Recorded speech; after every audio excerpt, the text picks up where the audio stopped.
Bonjour à tous et bienvenue pour ce podcast Medi-Foot de la 26e journée de Ligue 1. Alors je vous le cache pas, on est au moins à la 5e, 6e reprise parce qu'il y a des bugs techniques en pagaille.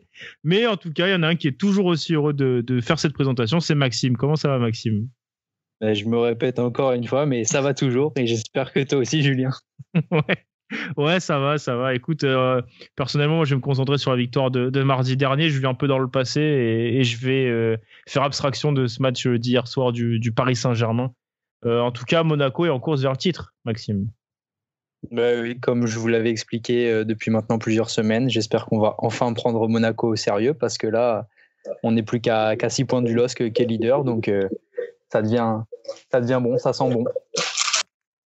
Faut que tu fasses gaffe quand même. Derrière toi, il y a une équipe qui revient fort, c'est le Nîmes Olympique de Leandro. 2 victoires d'affilée, là, on les arrête plus. Non, mais comme tu le dis si bien, on est sur 2 victoires contre 2 colosses, donc voilà, Dijon-Bordeaux. On va enchaîner contre le colosse Lorient mercredi, et si Dieu le veut, à la fin de la semaine, on battra le Nantes de Camboiré, et puis on se retrouvera 17e ou 16e de Ligue 1, ça c'est beau. C'est quand même un signe, Nîmes va jouer mercredi soir de Ligue des Champions. Bah écoute, moi je pense que de toute façon, on essaye de nous préparer pour la saison prochaine. On essaye de voir à quel niveau les joueurs s'adaptent en plein milieu de semaine et puis bah voilà, on espère la qualification au bout. Et puis tu peux continuer avec un Marcelo Melling là sur le côté gauche. On va en reparler plus tard, mais il est dans l'équipe de la semaine, donc voilà, je spoil. Oh là, il spoil. Ok, alors à côté, toi tu vas très bien, Maxime va très bien. Il y a quelqu'un qui va pas bien du tout, c'est Lucas, et ça c'est depuis quelques semaines maintenant, ça m'inquiète. Bah ouais, surtout que normalement je dis qu'une fois par émission. Là, on vient de la recommencer 4 fois. Ça fait 4 fois, les gars, que j'avais vraiment mal. J'ai l'impression que vous foutez de ma gueule. Non, même pas. C'est ça qui me fait triste parce que je sens que je te sens au bout et en plus là, on remue le couteau dans la plaie 10 fois. Je sens que ça fait mal. Et enfin, on retrouve Doumam. Salut Doumam. Comment tu vas? Salut les gars, ça va bien, ça va pas bien aussi en même temps. Paris, c'est pas terrible, franchement, alors que on a fait une super performance, mais là ça va pas. Mais Montpellier, je suis super content pour Montpellier, vraiment. Ils ont montré du caractère encore une fois. Mavididi, franchement incroyable. Bon, il a des qualités, mais là il a montré que il pouvait être l'homme de la situation. Ça fait grave plaisir. Et petite dédicace à notre ami Nîmois, j'espère que Ferrat va signer à Montpellier. Il commence déjà la requête et le bashing auprès de Ferrat pour voir un jour Ferrat au MHSC. Non mais ça lui a pas suffi Savanier, je crois. Non mais c'est bon là. Moi je quitte ce podcast. Non, ça m'embêterait bien après avoir fait 10 reprises. Non, comme d'habitude, on va commencer avec les résultats. La journée a commencé vendredi avec un séduisant Brest-Lyon. L'OL s'est imposé 3-2, mais au final s'est fait peur quand même en fin de match face à des Brestois qui, comme d'habitude, ne lâchent jamais rien. Samedi, c'était pas une belle image de la Ligue 1, Maxime, hein, n'est-ce pas? Toi, tu étais pas loin de la sieste pour Saint-Étienne-Reims. C'est vrai qu'à 13h, ce nouvel horaire là, c'était parfait, en pleine digestion. C'était pas vraiment un grand match, mais à 17h non plus. À 17h, c'est ça, c'était Nantes-Marseille. Il y a Lucas qui pensait peut-être passer une bonne fin d'après-midi face au FC Nantes de Camboré. Bah non, le Canac là en a empêché, et surtout Steve Mandanda, Lucas, qui craque à l'image de l'équipe, quoi. Ouais, c'est ça. Il a quand même que 34 ans. Savoir faire un dégagement, ça se bosse, quoi. Tu me disais dans un des podcasts du coup qui était supprimé, c'est qu'il fallait rapprendre les bases maintenant à Marseille. Après le contrôle passe et le dégagement du gardien, c'est ça? Ouais, c'est ça. C'est dommage, ça arrive au moment en plus où Dimitri Payet se remet à marquer des buts. Mais en fait, c'est un problème de constance. C'est-à-dire qu'il y en a qui retrouvent leur niveau, d'autres qui le perdent. Mais voilà, on va compter sur Sampaoli pour remettre de l'ordre dans tout ça. Heureusement que Nasser Largué est expert en formation. Du coup, pour Mandanda, ça va peut-être le servir dans les prochaines semaines, là. C'est ça, il va peut-être aller refaire ses classes avec les U15. Ouais, je te sens bien saillant là, j'aime bien. Dimanche, du coup, la journée de Ligue 1 a continué avec un Montpellier-Rennes sympathique côté Montpellier-Rennes, on va dire, avec une victoire 2-1. Les Rennais, après avoir commencé fort pendant 10-15 minutes, sont passés pendant 1 heure face au rouleau compresseur Montpellier-Rennes avant de se reprendre en fin de match, mais bon, c'était pas suffisant. À 15h, le RC Lens s'est imposé 2-1 face à Dijon. Les 100 heures continuent à impressionner quand même en Ligue 1 et font largement partie du top 10 et pourront peut-être jouer les troubles fêtes dans les places pour la Ligue Europa. De son côté, l'OGC Nice, comme souvent, a perdu. Cette fois, c'était face au FC Metz de Fred Antonetti, fraîchement prolongé, 2-1. Et pendant ce temps-là, Strasbourg et Angers sont séparés sur un score nul. Mais je crois que j'ai quand même oublié quelque chose, Leandro, sur les matchs de 15h. Oui, il me semble que tu aurais oublié la victoire de notre grande Nimes, de notre Nîmes national. Face à Bordeaux. Face à un triste Bordeaux. On va mettre les points sur les i. On va pouvoir en reparler tout à l'heure. À 17h, Lille, le leader de la Ligue 1, n'a pas tremblé face à Lorient. Une victoire 4-1, net sans bavure, ou presque, puisque quand même il y a un but encaissé. Et enfin, dans l'affiche de 21h, enfin l'affiche, ça portait peut-être que le nom, parce que le PSG était la tête ailleurs. Monaco s'est imposé 2-0 au Parc des Princes. Et recolle à 2 points du PSG 3e. Voilà, c'est la Ligue 1 est encore une fois relancée pour le plus grand plaisir de Maxime et pour mon plus grand désarroi, on va pas se cacher. Mais voilà, on va en reparler tout à l'heure. On va commencer avec ce Brest-Lyon. Maxime, c'est toi qui as fait le résumé pour Made in Foot. Qu'est-ce que tu peux nous raconter sur cet Olympique Lyonnais, Stade Brestois? Mais écoute, c'était un match plaisant. On l'attendait avec une équipe brestoise, comme on le souligne souvent dans ce podcast, qui aime le jeu, qui a un peu été prise à son propre jeu, à vouloir relancer court après avoir obtenu 2 grosses occasions sauvées par Lopez. Brest a craqué en voulant relancer court. Cibois tente un crochet un peu désespéré devant Paqueta qui récupère le ballon et marque dans le but vide. Ça, c'était dès la 9e minute. Et je crois que c'est juste avant la demi-heure de jeu, pareil, Paul Lannes veut relancer court, il est pris sur le pressing de Mendes, qui trouve Memphis au point de pénalty, qui en pivot remet pour Aouar, dont le plat du pied fait mouche. Et encore une fois, avant la mi-temps, une erreur individuelle vient plomber Brest. Encore une fois, c'est Cibois qui vient faucher Memphis, qui était parti dans la profondeur. Pénalty logique, le capitaine lyonnais transforme sans trembler. 3-0 à la pause. On se dit, la pause, on se dit, c'est fini, tout cuit, quoi. Mais c'est mal connaître Brest et Lyon. Exactement. Et je crois que c'est 5 minutes après la reprise, c'est Chardonnay qui égalise d'une tête piquée sur un centre d'Honora. Et là, ça va totalement changer le cours du match. Lyon n'a plus cette maîtrise qu'ils avaient en première période. Il va y avoir quand même quelques occasions de refaire le trou par Toko Ekambi. Et Memphis qui va aussi trouver le poteau. Toko Ekambi qui a raté vraiment des énormes occasions. Et à force de gâcher, Lyon va se faire peur puisque Cardona va réduire la marque à 3-2. Il va profiter d'un alignement catastrophique de De Chilio pour aller battre Lopez. Brest va pousser, mais Lyon ne va pas craquer. Et voilà, une victoire 3-2 ultra importante qui a permis à Lyon de prendre provisoirement la tête de la Ligue 1. Ils la perdront ensuite avec la victoire de Lille. Mais c'est à l'image de la saison de l'Olympique Lyonnais. Vraiment un super visage en première période. Ils ont été ultra réalistes. Ils ont su exploiter les erreurs brestoises. Mais alors en seconde période, plus aucune maîtrise, des défaillances individuelles et tactiques qui, là, parce que c'est Brest, que Brest, entre guillemets, ne leur coûte pas les 3 points. Mais dans le reste des matchs, ça pourrait leur faire défaut dans cette course au titre. Quand on parlait du match tous les deux, on s'est vraiment posé la question sur le fait que Brest se sabordait tout seul et c'était pas la première fois de la saison. Là, on le voit encore avec Cibois. Alors, Cibois, à 9e minute, je pense qu'avec la confiance, il veut tenter de relancer court. Le crochet, en plus, apparemment, Lyon l'a expliqué après, c'était quelque chose qu'ils avaient analysé plusieurs fois, qu'il aimait bien se l'avait déjà dans la surface. Toi, qu'est-ce que t'en penses de ça? C'est vrai que, écoute, Cibois, quand je l'ai noté, moi par exemple, je lui ai mis 2 ou 3. J'ai peut-être été dur, mais en seconde période. On n'a pas parlé parce que seconde période, il fait une sacrée deuxième période. Voilà, il fait des arrêts décisifs, mais c'est lui qui plombe les Brestois par 2 fois. Est-ce qu'on peut reprocher à Brest de ne pas avoir renié son ADN, de vouloir relancer court? Je pense pas. C'est vrai que par 2 fois, là, ça leur a coûté 2 buts. Après, à voir sur les autres matchs, ce que ça leur a rapporté. Est-ce qu'ils s'y retrouvent au final? Je pense que oui, mais c'est vrai que là, c'était vraiment flagrant et que ça vaut cher, quoi. C'est aussi ça qui fait que le Stade Brestois est notre chouchou. Hein. C'est le côté que Dalloglio a toujours cette idée bien précise du jeu qu'il veut mettre en place, tu vois, de pas dégager, de jouer propre, quitte à faire des erreurs.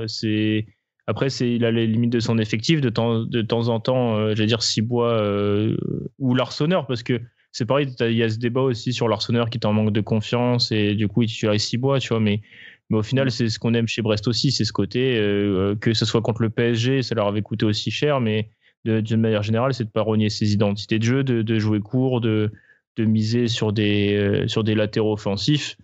Voilà quoi, c'est le Stade brestois, c'est malheureux si de toute façon s'il y avait un peu plus de qualité globale, il serait bien plus haut classement. Mais je trouve que pour un 12e de Ligue 1, tu vois, c'est plaisant de voir ça. C'est une défaite, mais je pense que les supporters, ils sont pas déçus, ils sont plutôt fiers du visage affiché de l'équipe depuis le début de la saison, contrairement à d'autres équipes où on voit rien de tout ça, quoi, tu vois. Totalement. Il y a eu des réactions. Puis, de toute façon, je crois que tu auras l'occasion de parler un peu des principes de jeu de Dalloglio avec un latéral brestois. Le teasing, je dis pas qui. Ouais, le teasing, ouais. Ouais, peut-être le meilleur, l'un des meilleurs latéraux gauche de Ligue 1. Moi, je tease un peu plus encore. Allez, on va laisser nos auditeurs deviner alors. Voilà, je pense qu'on a fait le tour de ce petit Brest-Lyon. Enfin voilà, Lyon, comme tu l'as dit, je pense que c'était pas le meilleur match de l'OL. La première mi-temps était complète, était surtout super efficace. Mais en deuxième mi-temps, pareil, Lyon se plombe un peu tout seul avec les ratés de Toko et Kambi, Kadewere qui n'était pas dans un grand jour non plus quand il est rentré. Et voilà, Lyon fait le travail un minimum. Ils sont restés premiers pendant un peu plus de 24 heures. Mais voilà, il y a Lille en face et Lille pour l'instant est encore plus régulier que l'OL. On va vite passer à l'un des gros matchs, c'est ce FC Nantes-Marseille. Je te laisse Lucas un peu raconter ce match-là, où on peut même passer déjà à la deuxième mi-temps. La première mi-temps, il n'y a pas grand-chose à dire, non ? Ouais, c'est ça. La première mi-temps, des Nantais qui espéraient, je pense, prendre le match nul. Face à pourtant un OM très faible, bien différent de celui qu'on avait vu face à Nice en milieu de semaine. Et au retour des vestiaires, les Nantais montent un peu plus haut. Les Marseillais, eux, ne passent pas la seconde et ils se font surprendre sur une passe, on va dire un petit peu hasardeuse, mais qui peut être quand même sauvée par Mandanda, et il loupe complètement son dégagement. Ouais, par Alvaro. Derrière, Mandanda loupe son dégagement et c'est Ludovic Blas qui en profite pour ouvrir le score. Et il n'y a pas forcément une réaction derrière des Phocéens. Les Nantais reculent de plus en plus, donc forcément les Marseillais ont le ballon, mais ça peine à se créer de réelles occasions. Il n'y a pas de présence dans la surface. Enfin, normal, Germain venait de rentrer à la mi-temps. Et c'est parti. Mais par contre, franchement, sur une très belle action, il y a Dimitri Payet qui parvient à égaliser sur un centre de Nagatomo. Il se passe des choses de fou quand même dans ce match. Nagatomo qui a une passe décisive. Mais ça aurait été la seule vraie occasion des Marseillais. Il y a cette égalisation à 20 minutes de la fin de la rencontre. Et si ce n'est l'expulsion de Sakai pour un geste un peu maladroit, on n'aura pas. C'est pas un match qui aura fait rêver grand monde, je pense. Toi, Leandro, qu'est-ce que t'en as pensé de ce match ? Je tiens vite fait, avant de te lancer, c'est les stats. Le FC Nantes a tiré 6 fois pour un tir cadré et un but, et c'était pas le but le plus difficile de Ludovic Blas. Et Marseille, de son côté, c'est 7 frappes seulement pour 3 cadrés. Toi, comment t'as vécu ce match-là, Leandro ? Franchement, j'ai ronflé, hein. J'ai beaucoup ronflé. C'était très très dur à vivre, hein. Clairement. Franchement, le match était dur. Il y avait rien, quoi. Enfin, d'un côté comme de l'autre, c'était pauvre. C'était vraiment le match typique que t'as pas envie de voir, quoi. C'est vraiment, il y avait aucune envie. Comme il a très bien souligné Lucas, je pense que ça a arrangé plus Nantes que l'OM, hein, bien évidemment. Mais je crois que la seule vraie occasion de l'OM, si ce n'est vraiment sur ce but, je crois qu'il n'y en a pas d'autre, du coup, comme tu l'as dit, hein. Moi, là, j'étais en train de réfléchir et je me souviens pas d'une seule action marseillaise. Et ça, c'est très grave de se dire que... Enfin, tu te déplaces chez le 18e, si je dis pas de bêtises, 18e de Ligue 1, et t'es quand même l'Olympique de Marseille, tu vois, donc malgré les difficultés qu'il y a, etc., t'es censé réussir à proposer quelque chose, surtout après le match qu'ils font contre Nice, qui est un match vraiment intéressant. Enfin, on n'en a pas parlé, mais c'était vraiment un match très intéressant. Aidé par les Niçois, on va le dire, c'est aidé quand même par la première mi-temps niçoise qui était affligeante, mais après l'OM avait choses avec Raoui, Dieng, Luis Enrique, même Payet qui avait été, je trouve, il était dans un grand match. Kawi qui avait fait un super match.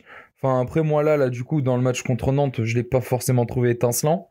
J'ai même pas réussi. Enfin, je me souviens pas d'un seul moment où Kawi prend vraiment les choses et et fait un peu, enfin, lui son truc c'est qu'il est technique, c'est un joueur qui aime bien aller provoquer, etc. Donc bah, il a pas forcément fait ça. Et puis, enfin, c'était pauvre, c'était très pauvre. Ce carton rouge de Sakai en plus en fin de match, enfin, tu vois, c'est vraiment venir clôturer une mauvaise prestation, surtout avant un match contre Lyon, tu vois. Parce que certes, enfin, ça reste Sakai, il est dans une mauvaise passe ces derniers matchs, etc. Mais c'est quand même une baisse de poids, tu vois. Une baisse de plus. Et je pense que ce week-end, les Marseillais, ils peuvent s'attendre à se faire rouler dessus, quoi, hein, clairement. Ouais, après, je pense que Lucas sera content de voir Paul Lirola titulaire dans un match aussi important. Ouais, c'est en plus surtout que c'est peut-être, je pense, l'une des raisons de ce non-match des Marseillais, c'est le fait que, sur les côtés, face à un bloc aussi bas, tu peux pas mettre Sakai et Nagatomo. Ouais. Surtout que devant, sur les couloirs, t'avais Kaoui et Enrique qui sont jeunes, qui ont très peu d'expérience, qui ont très peu même cette saison ont très peu joué. Tu peux pas leur demander d'avoir énormément de rythme, de provoquer. Enfin, ils étaient tout seuls, même s'ils avaient fait un excellent match. Enfin, ils avaient aucun soutien. Et la seule fois où Nagatomo monte, d'ailleurs, l'OM a réussi à égaliser. Donc, Lirola, peut-être le retour d'Amavi, ça va faire du bien, mais après, là, il y a la sensation de part des supporters, mais ça se sent limite dans les joueurs, c'est que la 5e place, pas grand monde a l'air d'être vraiment préoccupé par ça, et que les enjeux se jouent plus en dehors des terrains que sur les terrains. La Europa Conference League t'intéresse pas? Moi si, parce que je suis pas d'avis de dire que moi je trouve que on allait en finale, et franchement même Lyon. Non, là on a la nouvelle. L'Europa Conference League, c'est pour ça que celle qui t'amènera en Macédoine le mercredi et en Azerbaïdjan le jeudi là.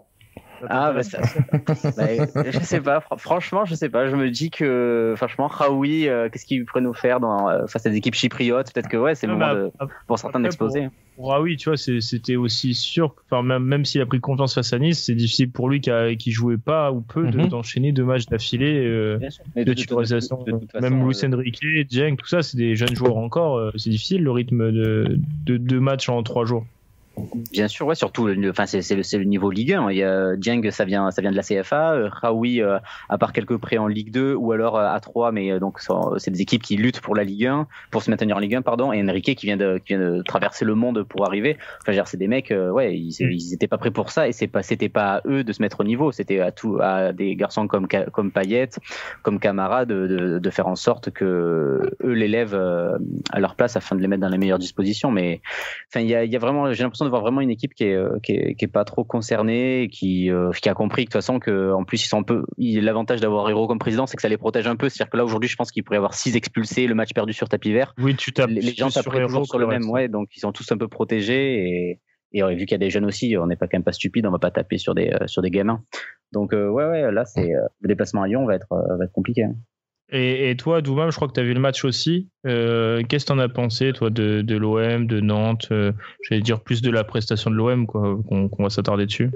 Non, mais écoute, je pense que notre ami Marseillais a tout dit. Franchement, honnêtement, moi, je suis assez surpris par la prestation de Marseille. Je suis assez surpris aussi de l'excuse que l'on sort à Mandanda quand on dit que c'est la pelouse de la Beaujoire qui a fait que il a mal repris le ballon. Moi, ça, c'est des trucs que j'ai du mal à le comprendre, quoi. Il a fait une erreur, bon, ça arrive, mais il est effectivement fautif.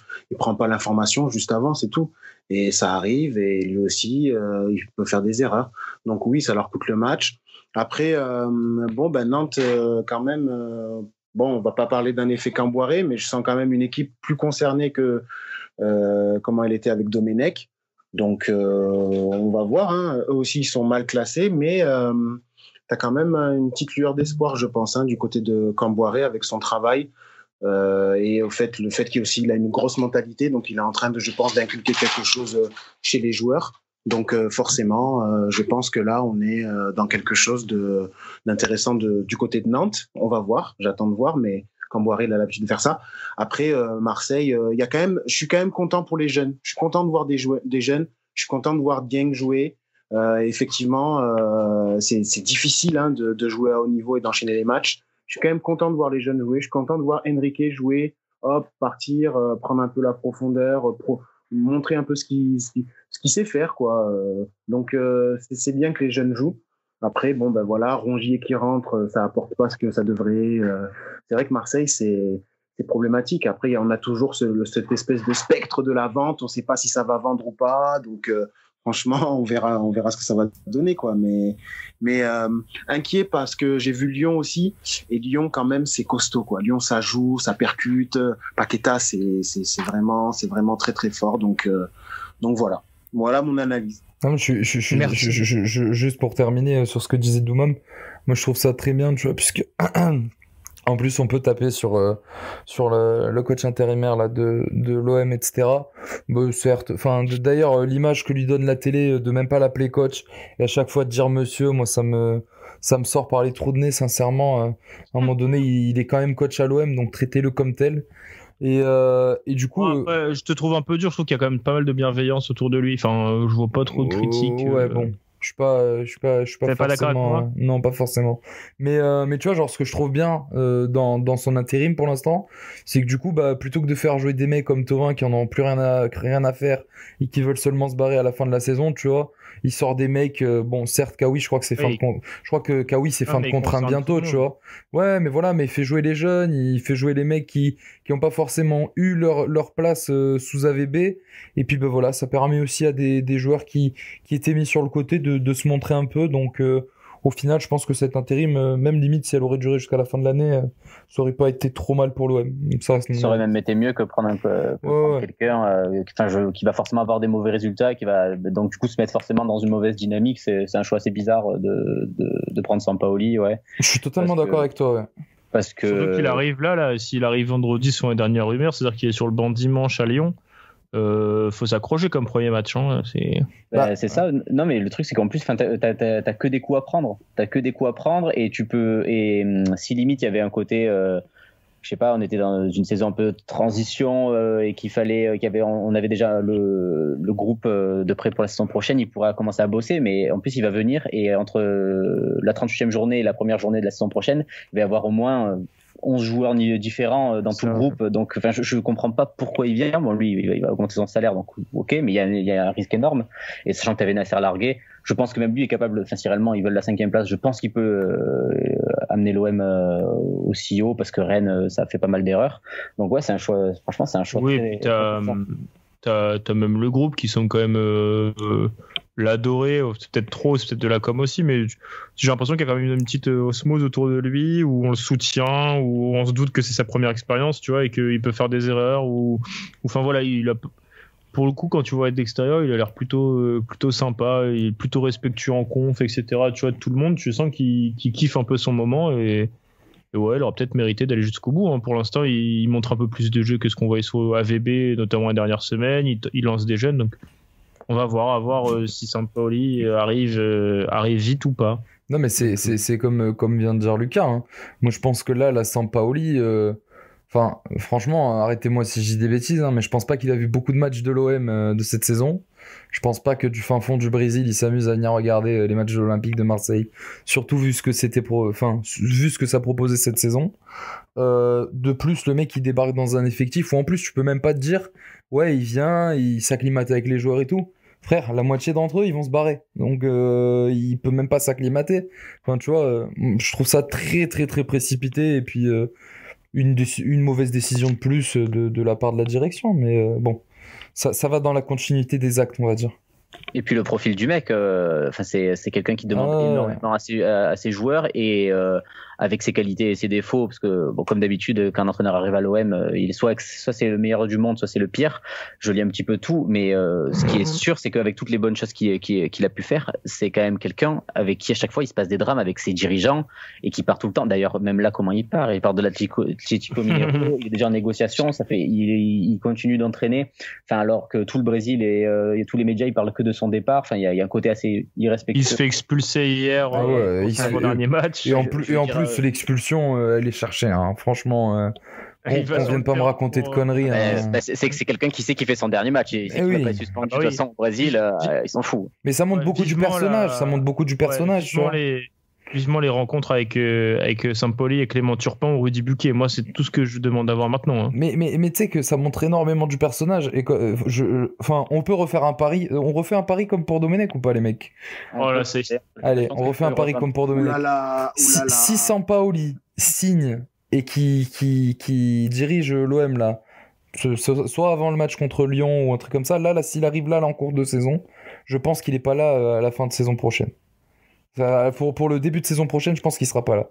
Attends, oui, tu crois qu'il vient pour 3 ou 4 mois? Je pense qu'il va venir pour 3 et 4 mois et que ça va trop mal se passer. Ça va partir en cacahuète. Écoutez, il se mouille. Leandro Prono se mouille. Je pense que Sampaoli ne va pas rester plus de 4 mois s'il vient dans les conditions actuelles. Ben, c'est intéressant, tu vois, que tu dis ça, parce que moi, je suis pas d'accord avec toi. Je pense qu'en fait, lui, il se dit dans sa tête, à mon avis, vu sa carrière, je pense que c'est en gros la dernière chance de sa vie de se faire enfin un nom en Europe. Et il s'attendait pas à ce qu'il ait un aussi beau salaire avec un aussi beau challenge. Donc tout dépend de comment il va le prendre, tout dépend comment le groupe va le prendre aussi, tout dépend des joueurs qui arrivent aussi la saison prochaine, enfin cet été. Lui, pendant ce temps-là, il va arriver, il va s'acclimater.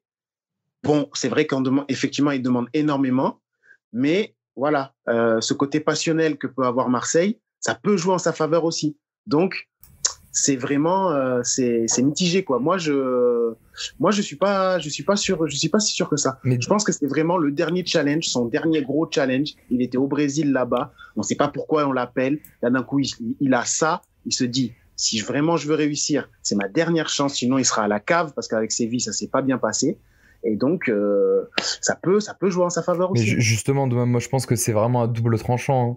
C'est que là, il va arriver. En plus, un mec comme lui, je vous assure, je suis sûr et certain qu'il a déjà regardé des résumés de match ou quoi, mais il connaît rien à l'effectif de l'OM. Il va arriver, il va se dire, bon, Argentin, Benedetto, tac, on le replace en neuf.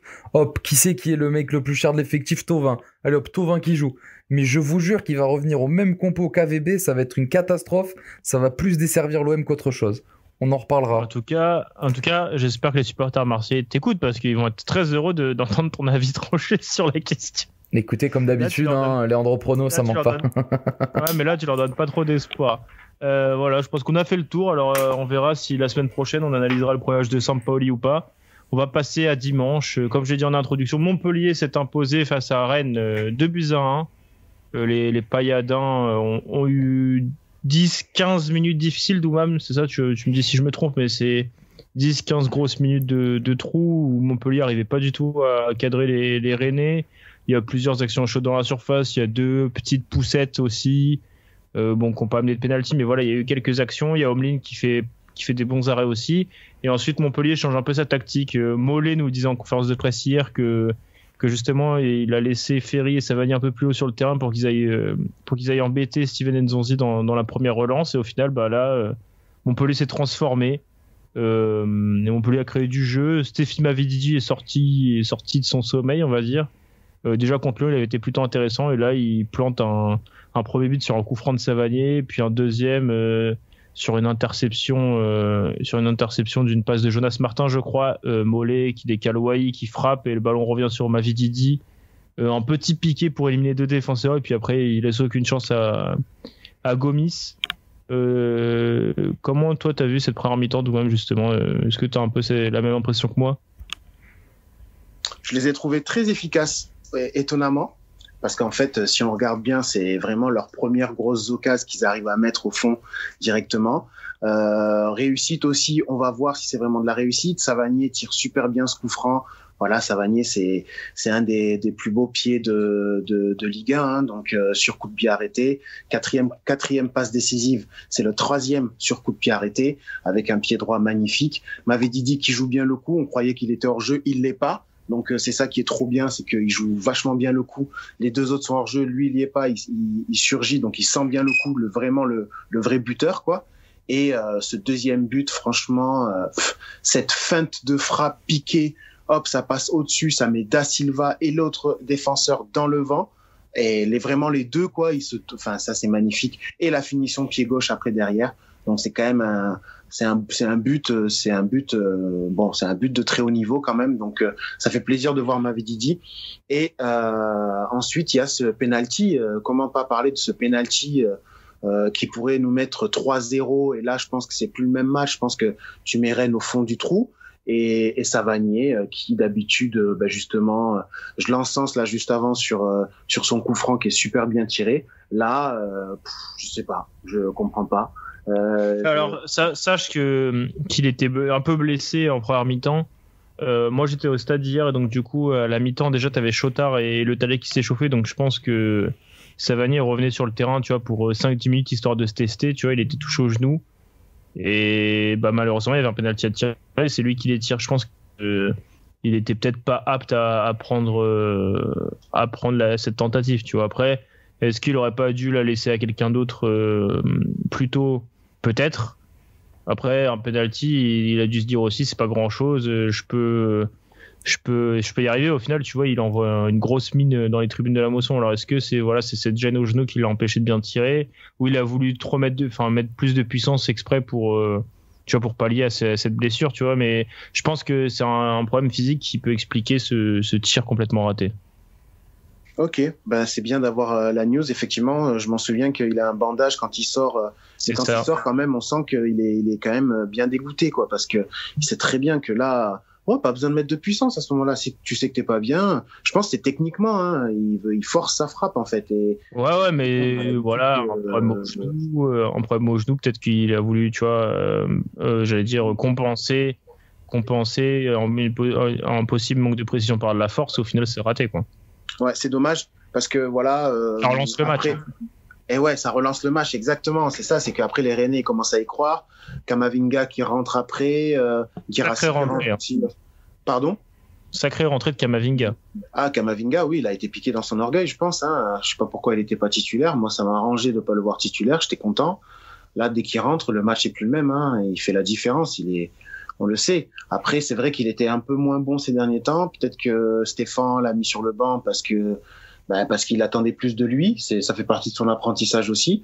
Je pense que c'est bien aussi pour lui de se retrouver des fois sur le banc. Mais quand il rentre, effectivement, il fait grave la différence. Jonas Martin, décevant par rapport à la Mosson. Nous, d'habitude, quand on le voit, quand il vient jouer contre Montpellier, il est très fort. Et là, effectivement, pas très bon. Grenier pas mal, surtout dans les dernières minutes, je l'ai trouvé incisif, intéressant. Il revient bien, Grenier, il revient un peu de loin. Et Guirassy qui fait une belle rentrée, hein, franchement. Ouais, il est titulaire, hein, Guirassy. Hein. Ouais, mais je veux dire. Qui revient bien, quoi. Voilà, revient bien, quoi. Ça faisait un moment que on l'avait pas vu à ce niveau-là. Là, il revient bien, il met un superbe but, je trouve, plein de sang-froid. Donc, il nous fait mal mais c'est bien. Je suis content de cette victoire quand même de Montpellier. Franchement, il faut continuer comme ça. Nous, ça nous dérange pas d'aller en Azerbaïdjan faire des tours préliminaires. Nous, ça nous dérange pas d'aller à Chypre. Il y a aucun problème. On ira. Nous, ça nous dérange pas d'aller au Kazakhstan aussi. C'est bien ça. Il va nous faire tous les pays d'Europe là pour montrer qu'il est intéressé par la conférence. C'est pas un entretien d'embauche là, Doumam. Hein. Non, mais c'est pour te dire que la paillade, elle veut l'Europe, quoi. On a joué la Ligue des Champions, maintenant il faut jouer l'Europa League. Ça fait un moment que le club parle d'Europa League. Il y a un nouveau projet de stade, c'est bien, mais maintenant, si le projet de stade, tu viens mais que t'as pas l'équipe qui va derrière et le projet qui va derrière, le stade, il sera pas rempli, quoi. Donc on sait ici à Montpellier, c'est si l'équipe joue bien et va en Europe, le stade il sera rempli. Donc il faut qu'ils arrivent à prendre conscience de ça. Mais c'est bien, là je suis content. Wai, il apprend. Voilà, il continue d'apprendre, c'est bien. Il va pas marquer à tous les matchs. Là, il était titulaire. Alors, on en parlait au début du match, au début du podcast avec Julien. Il était un peu mitigé sur le match. Moi, j'ai bien aimé dans le jeu. Je le trouve encore plus intéressant dans le jeu. Là, c'est bien. Il décroche, hop, il sort. Il fait des bonnes passes, même des passes en profondeur. J'ai eu un peu plus de mal, tu vois. Autant, je trouvais qu'il avait bien remplacé Delors sur le rideau défensif, les efforts, etc. Il l'a fait. Mais par contre, je trouvais qu'il se perdait un peu dans ce rôle en pointe. Moi, c'est ça qui m'a un peu plus tracassé. J'ai l'impression qu'il cherchait plus souvent les sur le côté parce que je pense qu'il a peur des deux défenseurs, en fait. Il commence à. Mais. Athlétiquement, et la board côté droit, on l'a pas trop vu. Je pense que c'était vraiment une question de physique que Derzakarian l'a mis en pointe, c'est-à-dire pour presser les deux centraux et il n'hésitait pas à remonter super haut, même à aller chercher le latéral. Comme avait dit, il faisait plus trop le travail en deuxième mi-temps, notamment quand il était carbo. Mais je pense qu'il aurait été mieux sur un côté Eli Wahi.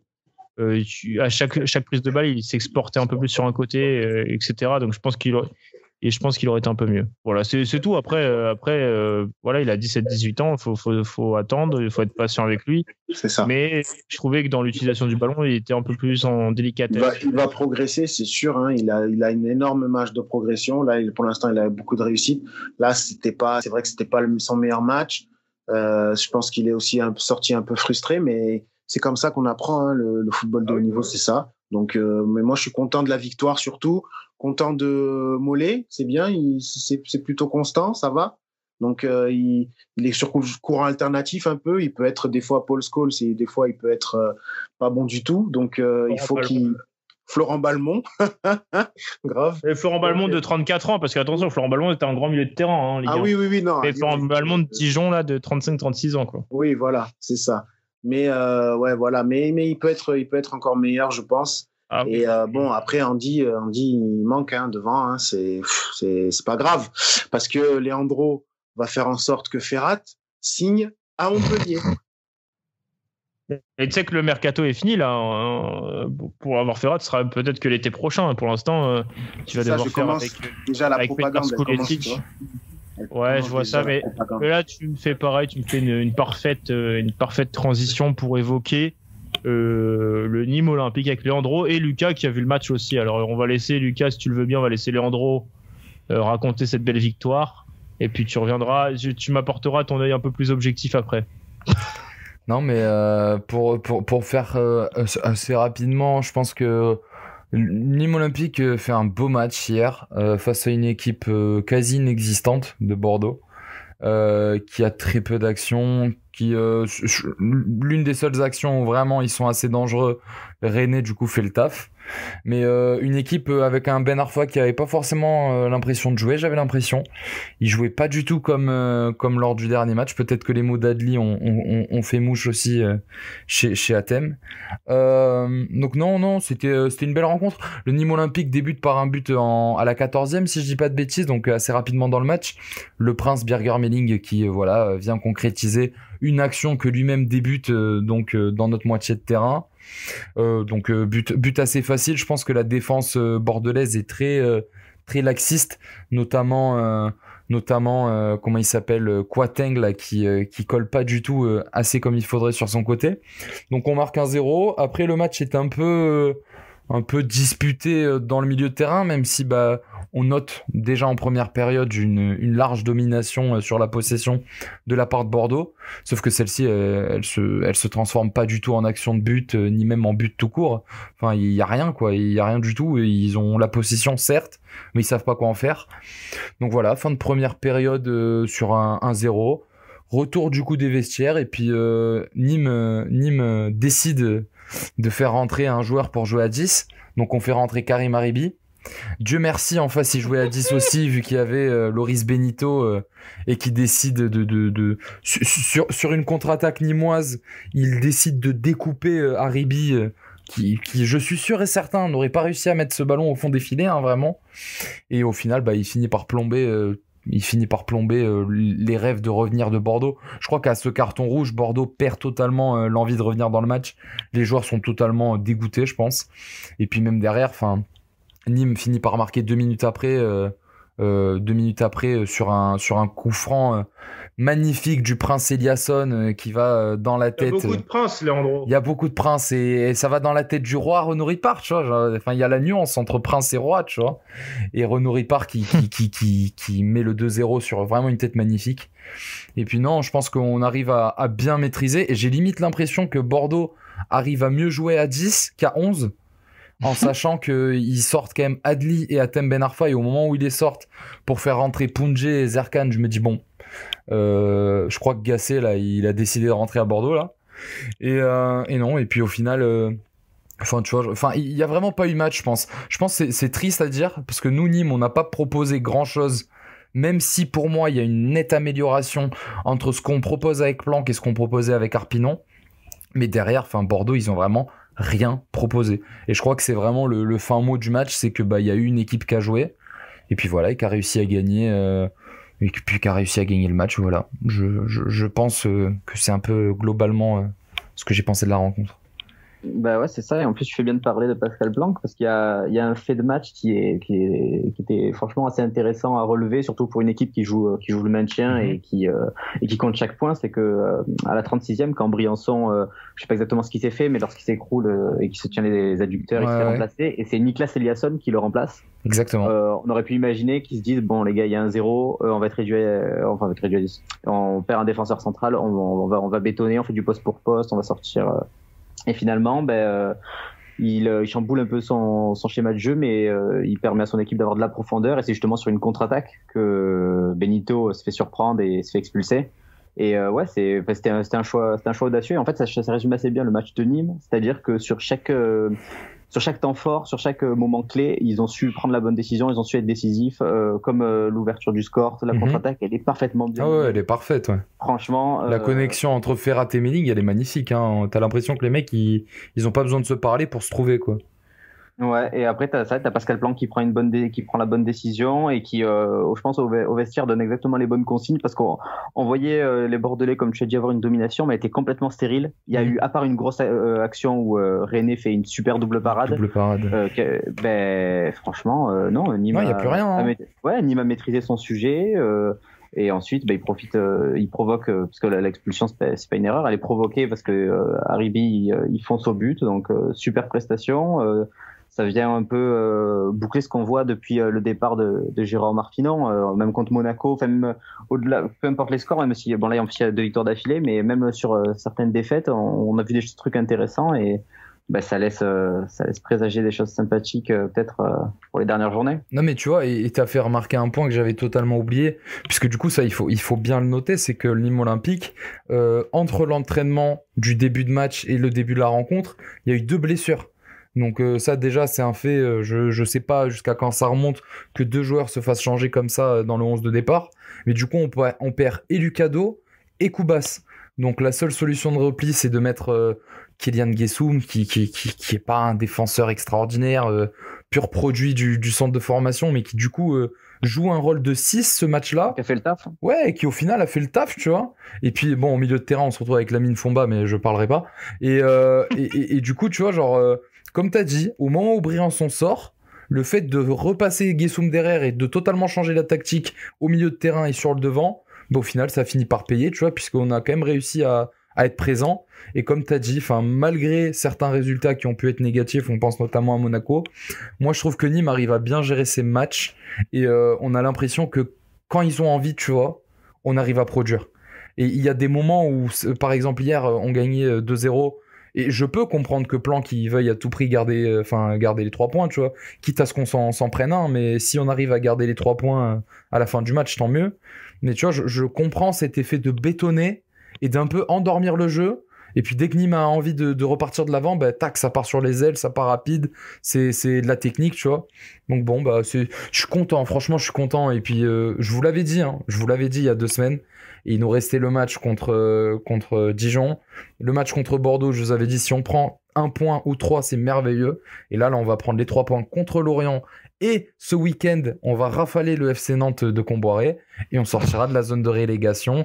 Et on se retrouvera dès la semaine prochaine avec un sourire encore plus grand. C'est parfait. Je pense que vous avez fait le tour de ce Nîmes-Bordeaux.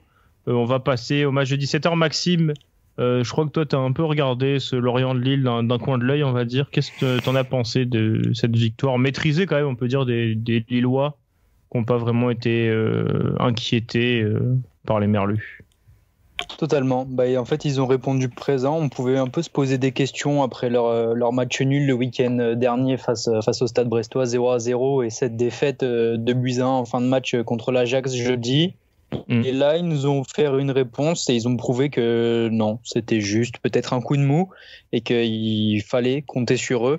Un premier but un peu chanceux de Joe David qui, sur une frappe un peu à la Olivier Tom avec Chelik, s'est renvoyé dans son but par Gravillon. J'avais fait le lobbying pour le mettre dans l'équipe type, ça n'a pas payé ce week-end.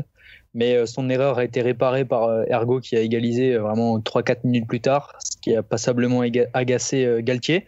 Mais José Fonté a permis au LOSC de repasser devant avant la pause d'une frappe sacré but, un peu en pivot, frappe du droit, chapeau. Et deuxième période, Lille gérée. et sur un coup franc obtenu par Tcheka sur une faute un peu bête de Wissa, Jonathan Iconé a envoyé franchement un petit bonbon coup franc pied gauche au-dessus du mur, une caresse. Et fin de match, Bradaric est venu porter le score à 4-1. C'était un match maîtrisé de la part du LOSC qui avait vraiment été méconnaissable jeudi en Ligue Europa. Et là, on a senti vraiment que Benjamin André était de retour dans l'entrejeu. Donc, il va falloir un exploit jeudi pour se qualifier aux Pays-Bas. Mais tout reste possible. Peut-être que Burak Yilmaz sera là en plus. C'est une compétition qui a plutôt souri aux Lillois depuis le début de saison. À voir. Après, s'ils sont éliminés, ce sera pas une catastrophe parce que en face, c'est quand même l'Ajax et que ça joue. Et ça leur permettra aussi peut-être d'avoir l'esprit un peu plus libéré pour le championnat parce que là, ils comptent quand même 6 points d'avance sur Monaco, 4 sur le PSG et 3 sur l'Olympique Lyonnais. Donc, ils ont un petit matelas et qui pourrait leur être profitable dans cette course au titre qui s'annonce quand même passionnante jusqu'à la fin de saison. C'est clair, mais au final, comme tu l'as dit, ils montrent qu'ils seront toujours là et ça va être difficile d'aller les chercher. Au final, je pense que tout va se jouer avec les confrontations directes et ça promet une belle fin. Et faut quand même noter que l'Ajax jeudi, je pense que ça leur aussi fait du bien cette claque parce qu'ils menaient 1-0 alors que franchement le match est à jeter. Je pense qu'on peut le dire tous les deux, Maxime. C'était catastrophique. C'était dur pour eux. Et au final, ça leur a peut-être fait du bien. Ça leur a peut-être montré ce qu'ils avaient encore à améliorer pour viser très haut, que ce soit en Ligue Europa ou même en Ligue 1. À voir maintenant si en une semaine, Lille va complètement se transformer et l'Ajax va se liquéfier. Ça paraît compliqué quand même. Mais voilà, au moins Lille, s'il venait à être éliminé, serait à 100% sur la Ligue 1, comme Lyon. D'ailleurs, et donc ça pourrait offrir vraiment un beau finish.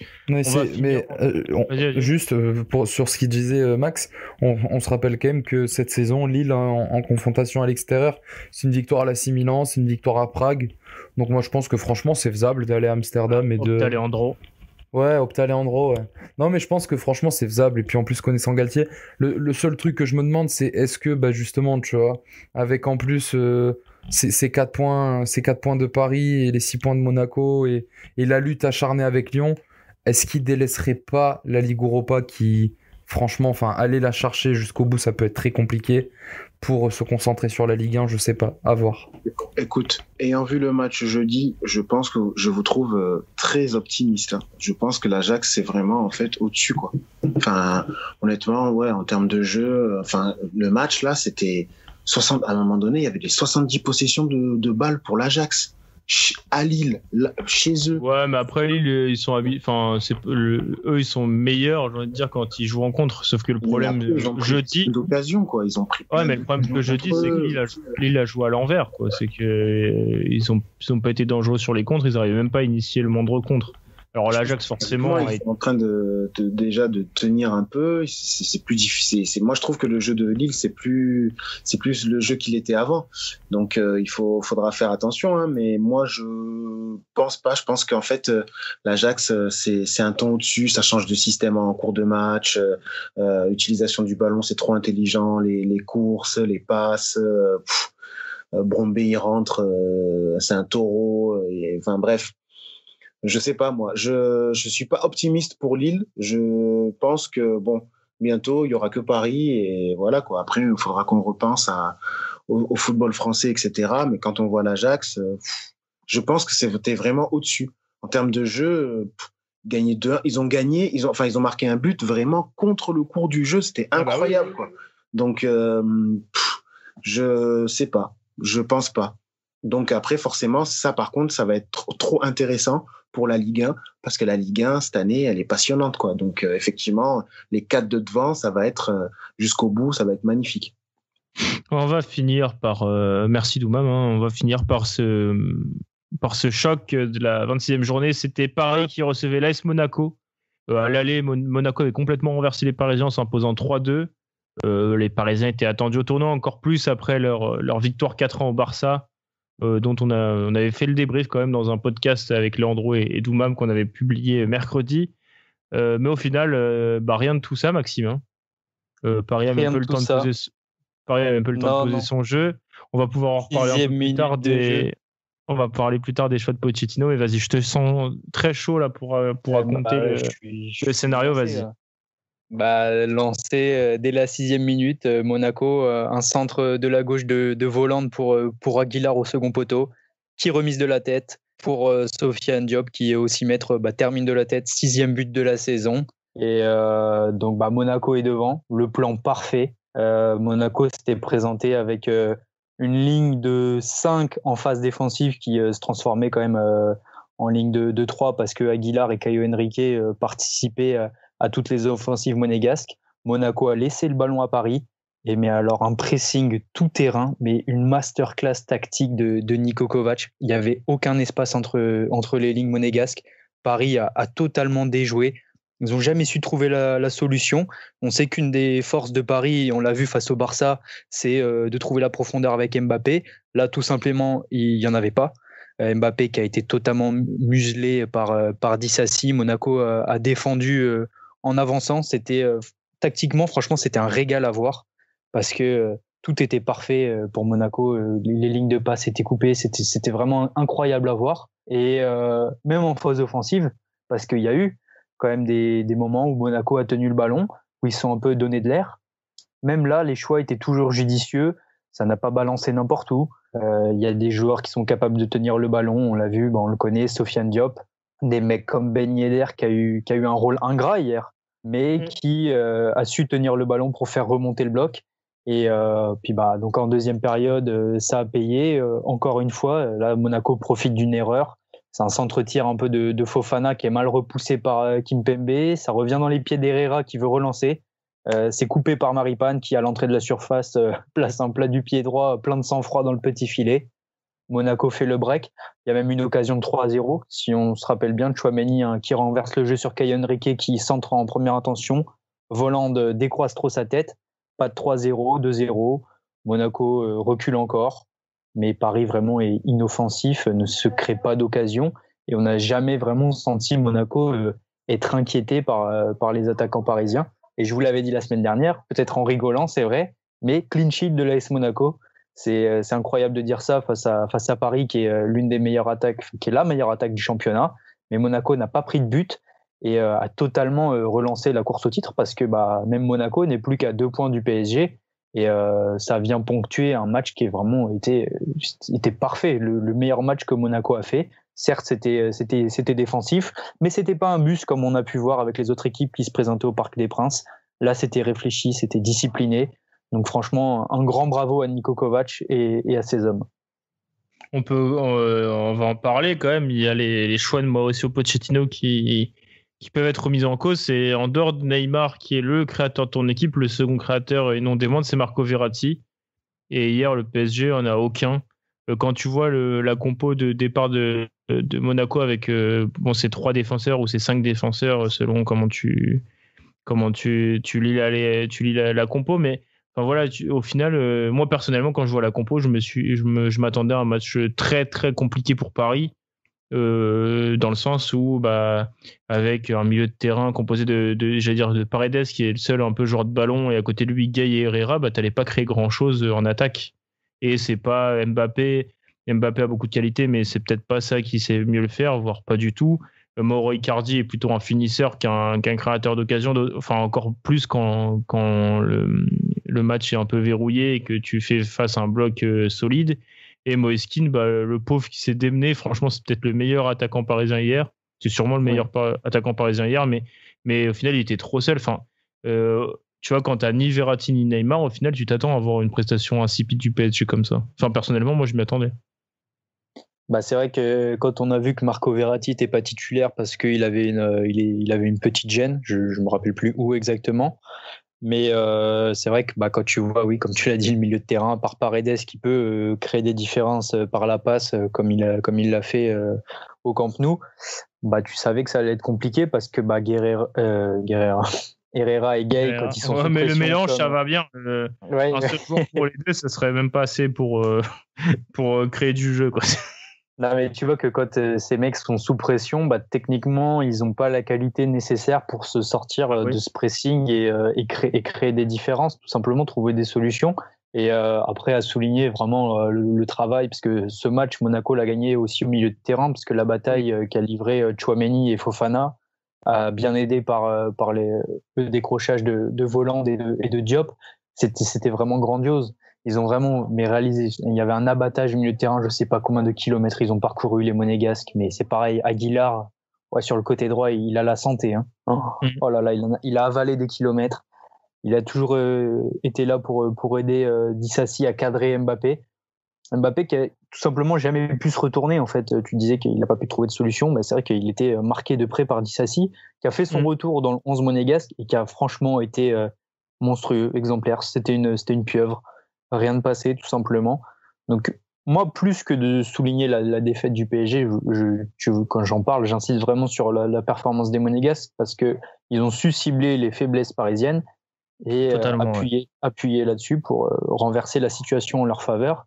Et comme tu l'as dit au début, s'imposer 2 fois quand même en 2 confrontations cette saison, s'imposer 2 fois contre le PSG. C'était plus arrivé en Ligue 1, je crois que la dernière équipe c'était Nancy en saison 2011-2012. Ah ouais. Non mais ouais, après de toute façon Paris cette année c'est 1 point sur 4 matchs face aux les 3 premiers du classement avec eux quoi. Donc ça prouve que contrairement aux années précédentes où Paris généralement faisait le travail face aux gros et laissait quelques matchs par-ci par-là à Strasbourg, Dijon, cette année c'est face aux gros qu'ils ont du mal et quand tu vois que le championnat n'est pas joué et que Paris est 3e, il va falloir s'accrocher pour aller chercher Lille et Lyon cette année. Doumam, toi qui as dit du bien à juste titre de Kylian Mbappé mardi soir, qu'as-tu pensé de son match? Je savais que tu allais me poser la question. Oui, je suis obligé. J'en étais sûr. Alors, je suis mitigé, forcément. On l'attendait, il était attendu. Il est venu avec beaucoup de confiance au parc. Moi, je suis très body language, donc j'ai vu qu'il était très sûr de lui quand il est arrivé, et c'est bien.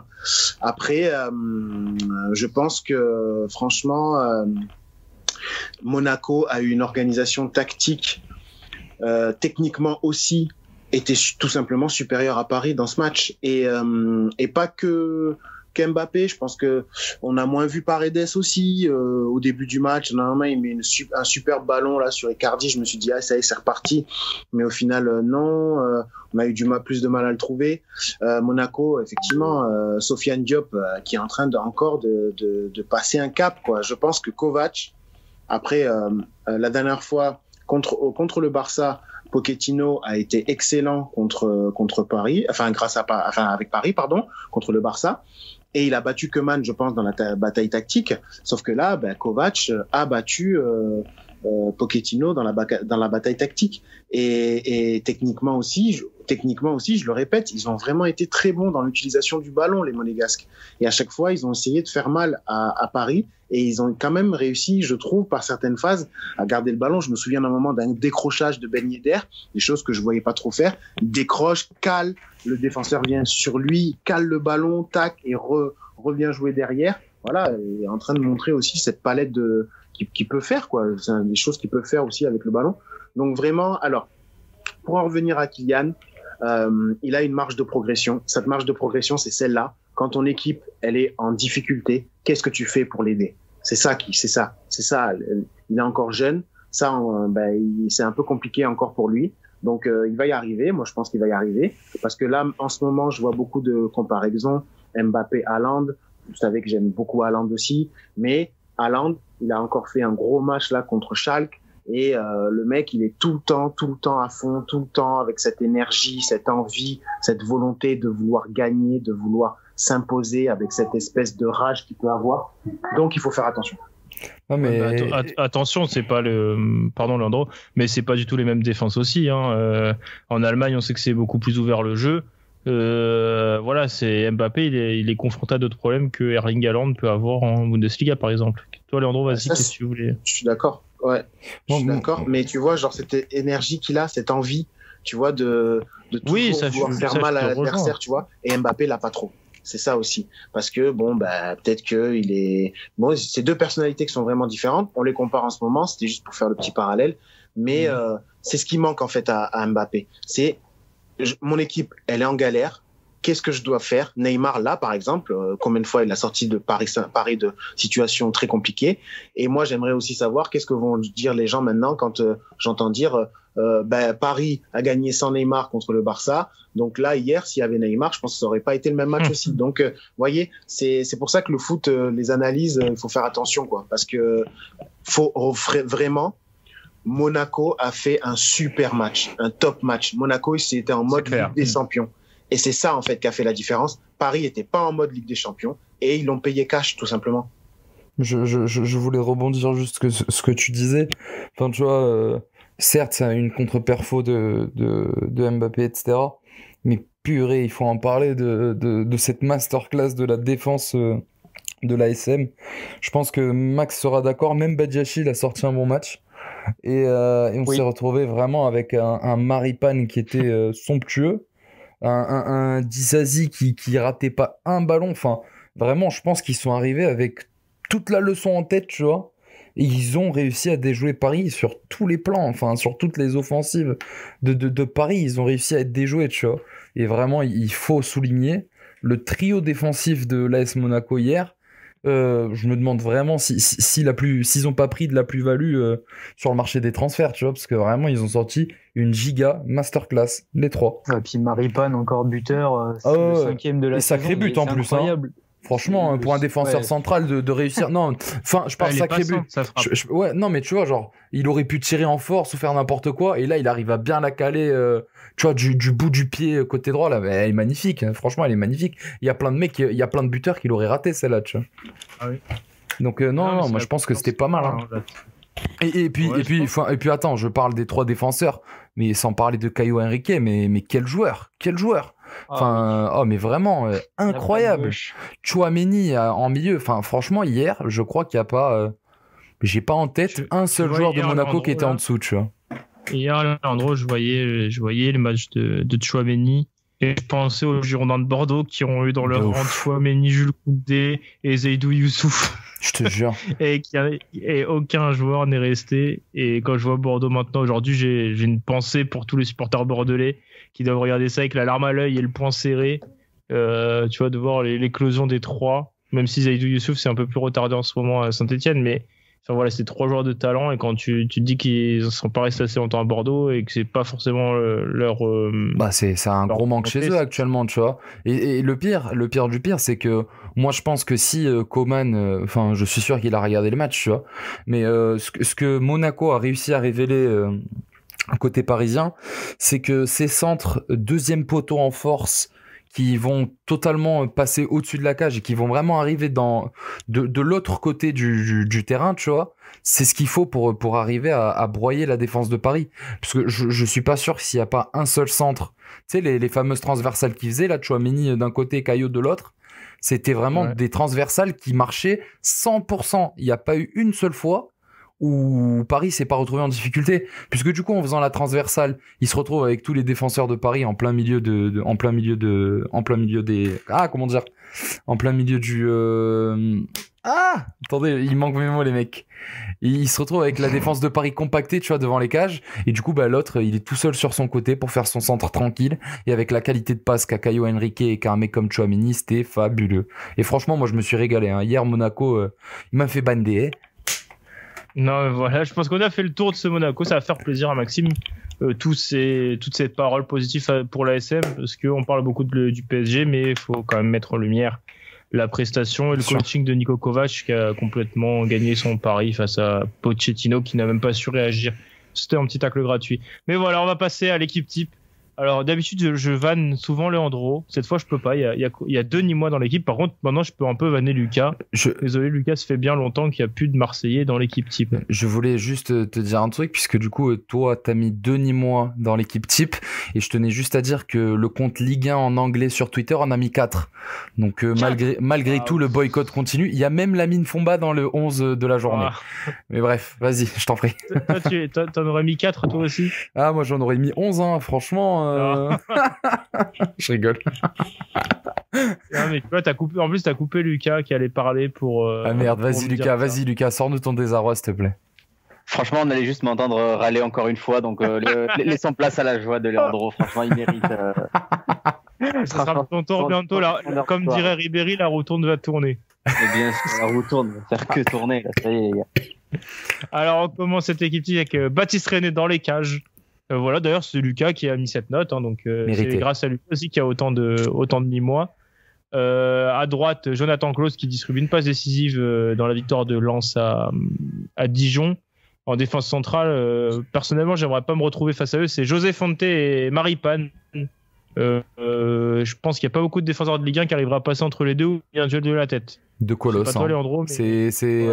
le dimanche, c'est nouvel épisode de l'attaque des Titans, quoi. Les deux. Merci.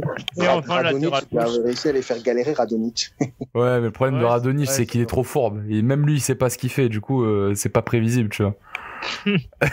Ouais, et à gauche, on retrouve Marcelo Melling pour Leandro, Berger Melling qui enchaîne. Je crois que c'est sa deuxième prestation d'affilée, enfin deuxième présence d'affilée dans l'équipe type quand même. Hein, c'est pas rien. C'est un prince. Bientôt Iliasson.